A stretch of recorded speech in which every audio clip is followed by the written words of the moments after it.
खुलुमबाय बेयो बड'लेण्ड इंखं टेलिभिजन दिनै 29 मार्च 2022 मंगलबार खालि सानसेनि बरादखौ नोंथांमोननि खाथियाव लाबोदों आं सदानन्द दैमारिया।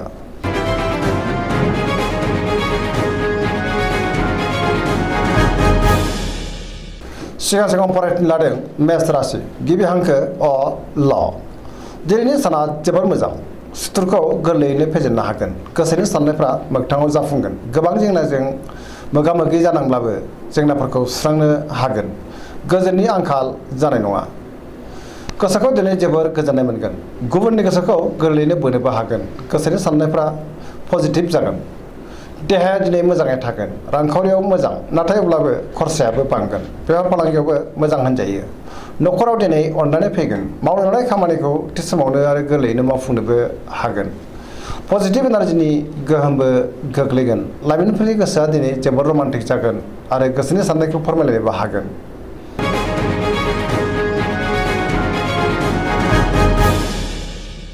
वृष राशि गिबि हांखो इ उ ब। दिनैनि साना मोजां आरो गाज्रिनि गेजेरजों बाबेनलांगोन, गोसोखौ दिनै जोबोर उसुखुथु मोनगोन, गोसोआव जिंगा बांगोन, गोबां जेंनाजों मोगा मोगि जानांनोबो हागौ, गोजोननि आंखाल जागोन। बहाबा थाङोब्ला दिनै लामा सामायाव सांग्रां जानाया गाहाम, जाब्रबथायनि आसाबो दङ, गोथों आरो गोग्गो साननो रोंनाय नङा, नेगेटिभ सानफ्लांगोन, मावनो लानाय खामानिखौ मावफुंनो गोब्राब जागोन, समाजाव मान मोनगोन, रांखावरियाव बारा मोजां नङा, नाङा फाङा खरसाया बांनो हागौ, सोरबा लोगोआ थगायनो नाजागोन, बेफार फालांगियाव मोजां नङा होनजायो, गोबां खहा जानांनोबो हागौ। न'खराव दिनै बिसि फिसायनि गेजेराव अननानै फैगोन, बिदा फंबायजों मोजां सोमोन्दो थागोन, सुथुराबो नाथाय बांनो हागौ, देहाया मोजाङै थागोन, अब्लाबो नाथाय जानाय लोंनायाव सांग्रां जानांगोन, सोरबा लोगोजों रायखोमा जानोबो हागौ। लाइमोनफोरनि गोसोआ दिनै जोबोर आला खाला जागोन, गुबुननि गोसोखौ बोनो गोब्राब जागोन, खुसिनि आंखाल जानोबो हागौ, जेबो गोदान खामानियाव आखाइ होथ'यैआनो गाहाम, नेगेटिभ एनार्जिनि गोहोम गोग्लैगोन।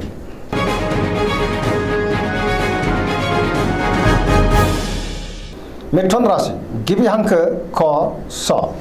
दिनैनि साना बारा मोजां नङा, गोबां रोखोमनि जेंनाजों मोगा मोगि जानांनो हागौ, मावनो लानाय खामानिखौ मावफुंनो हागोन, गोसोखौ जोबोर लोरबां मोनगोन, देहाया बारा मोजां थानाय नङा, जानाय लोंनायाव सांग्रां जानांगोन, रांखावरियाव मोजां नाथाय अब्लाबो खरसायाबो बांगोन, बेफार फालांगियाव मोजां होनजायो।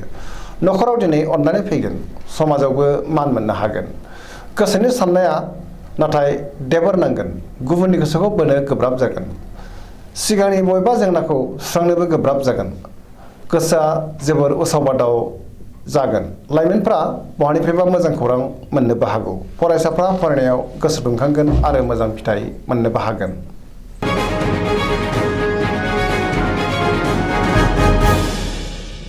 कर्कट राशि गिबि हांखो ड ढ ह।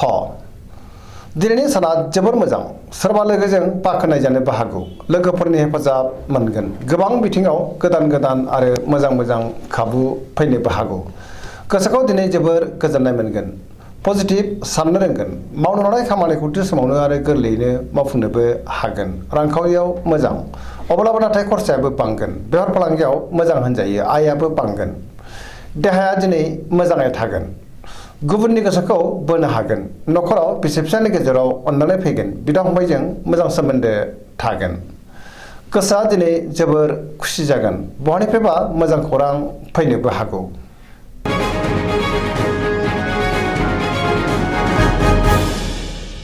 सिंह राशि गिबि हांखो म ट।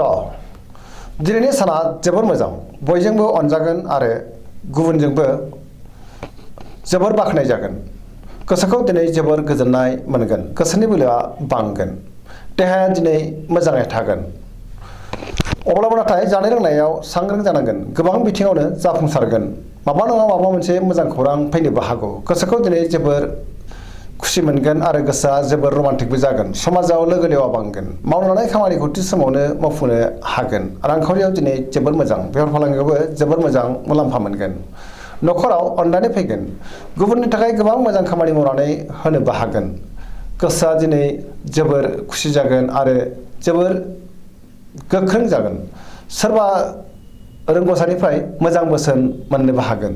गोसोनि साननायफ्रा मोगथाङाव जाफुंगोन। धोरोमारि बिथिङावबो दिनै गोसो दुंखांगोन। पजिटिभ एनार्जिनि गोहोम गोग्लैनो हागौ।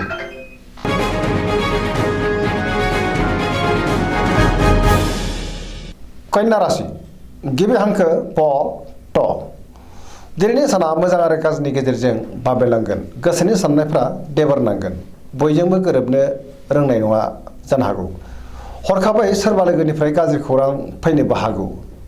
सिगांनि बबेबा जेंनाखौ सुस्रांनो थांनायाव गोबां रोखोमनि जेंनाजों मोगा मोगि जाबावनो हागौ। माबा मोनसे गाज्रि खौरां फैनोबो हागौ।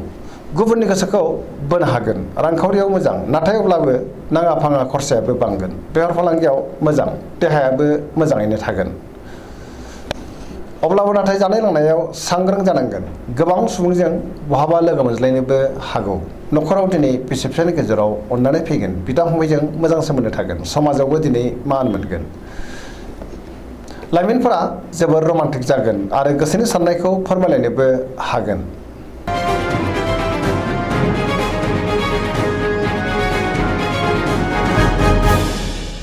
तुला राशि गिबि हांखो र ट। दिनैनि साना जोबोर मोजां। गोसोखौ दिनै जोबोर गोजोननाय मोनगोन। गुबुनजों मान होजागोन आरो गुबुनखौ गावबो मान होनो रोंगोन। सोरजोंबा बाख्नाय जानोबो हागौ। बहाबा दावबायहैनो खाबु मोनगोन। गोसोआव गोदान बोलो फैगोन। जेरावबो जाफुंसार जानो हागोन। बहाबा हान्थिनो मोननानै गोसोखौ दिनै जोबोर गोजोननायबो मोनगोन। गोसोनि बोलोआबो बांगोन। गोसोनि साननायफोरा मोगथाङाव जाफुंगोन। मावनो लानाय खामानिखौ थि समावनो मावफुंनोबो हागोन। देहायाबो मोजाङै थागोन। रांखावरियाव मोजां, नाथाय अब्लाबो खरसायाबो बांगोन। मोननो गोनां धोनखौबो मोननो हागोन। बेफार फालांगियाव मोजां होनजायो। न'खराव दिनै बिसि फिसायनि गेजेराव अननानै फैगोन। फरायसाफ्रा फरायनायाव गोसो दुंखांगोन आरो मोजां फिथाइ मोनगोन। लोगोफोरनि थोजासे हेफाजाब मोनगोन।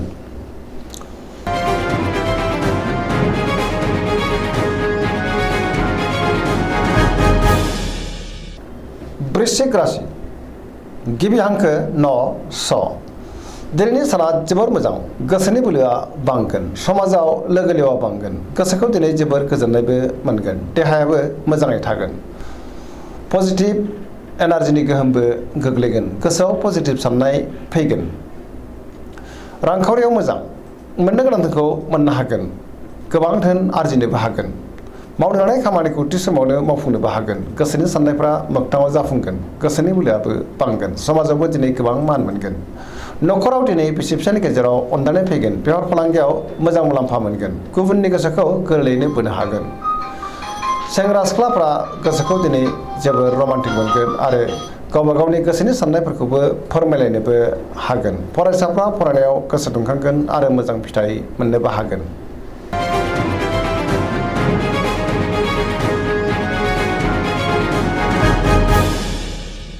धनु राशि गिबि हांखो ध फ फ। दिनैनि साना मोजां आरो गाज्रिनि गेजेरजों बाबेनलांगोन। गुबुननि हेफाजाब मोननो गोब्राब जागोन। गोसोखौ दिनै जोबोर लोरबां मोनगोन। गोसोआव गोजोननाय गैयै जानो हागौ।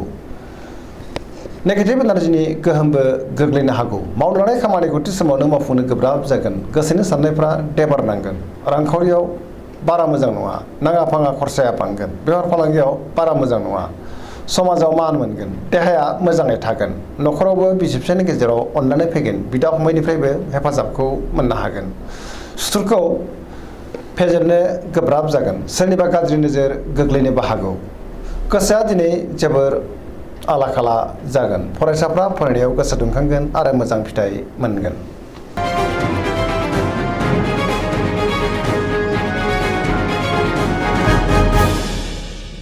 मकर राशि गिबि हांखो ख ज। दिनैनि साना जोबोर मोजां। गोसोखौ दिनै जोबोर गोजोननाय मोनगोन। रांखावरियाव जोबोर मोजां, नाथाय अब्लाबो खरसायाबो बांगोन। बेफार फालांगियाव जोबोर मोजां मुलाम्फा मोनगोन। न'खराव अननानै फैगोन। मावनो लानाय खामानिखौ थि समावनो आरो गोरलैयैनो मावफुंनोबो हागोन। माबा मोनसे मोजां खौरां फैनोबो हागौ। समाजाव मान मोनगोन। सोरबा लोगोनिफ्राय हरखाबै मोजां खौरां मोननोबो हागौ। गोसोनि साननायफ्रा मोगथाङाव जाफुंगोन।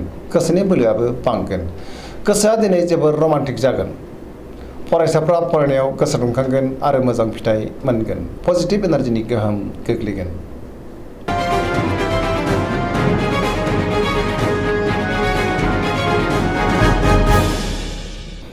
कुम्भ राशि गिबि हांखो ग स स दिनैनि साना जोबोर मोजां गोसोखौ दिनै जोबोर गोजोननाय मोनगोन नाथाय गोसोनि लुबैनाया बांद्राय जागोन मावनो लानाय खामानिखौ थि समावनो मावफुंनो हागोन समाजावबो मान मोनगोन गोबां मुंदांखा सुबुंजों लोगो मोनज्लायनो हागौ रांखावरियाव दिनै जोबोर मोजां गोबां धोन आरजिनोबो हागोन आरो मोननोबो हागोन बेफार फालांगियावबो मोजां मुलाम्फा मोनगोन आयाबो बांगोन देहाया मोजाङै थागोन अब्लाबो नाथाय जानाय लोंनायाव सांग्रां जानांगोन न'खराव दिनै अननानै फैगोन गुबुननि हेफाजाबखौ दिनै थोजासे मोननो हागोन लाइमोनफोरा मोजां खौरां मोननो हागौ आरो गोसोआ दिनै जोबोर रमान्टिक जागोन गावबा गावनि गोसोनि साननायखौबो फोरमायलायनोबो हागोन धोरोमारि बिथिङावबो गोसो दुंखांगोन गोसोनि साननाय आरो लुबैनायफ्रा दिनै मोगथाङाव जाफुंगोन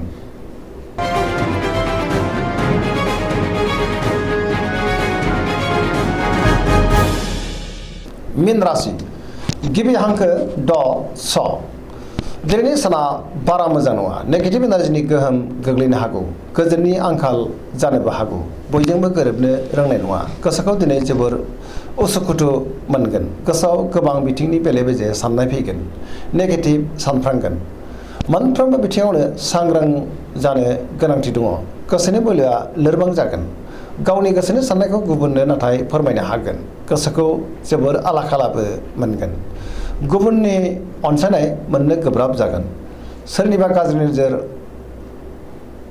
थानोबो हागौ देहाया दिनै मोजाङै थागोन रांखावरियाव मोजां बेफार फालांगियावबो मोजां होनजायो न'खराव बिदा फंबायनि अननायखौ मोननो हागोन नाथाय अब्लाबो बहानिफ्रायबा गाज्रि खौरां फैनोबो हागौ नेगेटिभ एनार्जिनि गोहोमबो गोग्लैगोन समाजाव मान मोनगोन फरायसाफ्रा फरायनायाव गोसो दुंखांगोन आरो मोजां फिथाइ मोनगोन दिनैनि राशि फरायनाया एसेनोसै जोबनायाव बेखौनो खावलायो जाहाथे नोंथांमोना सानफ्रामबो जोंनि बे बड'लेण्ड इंखं टेलिभिजनखौ नायबाय थायो आरो साबस्क्राइब खालामो लोगोसे लाइक खालामो आरो शेयार खालामो एसेनोसै गोजोन्थों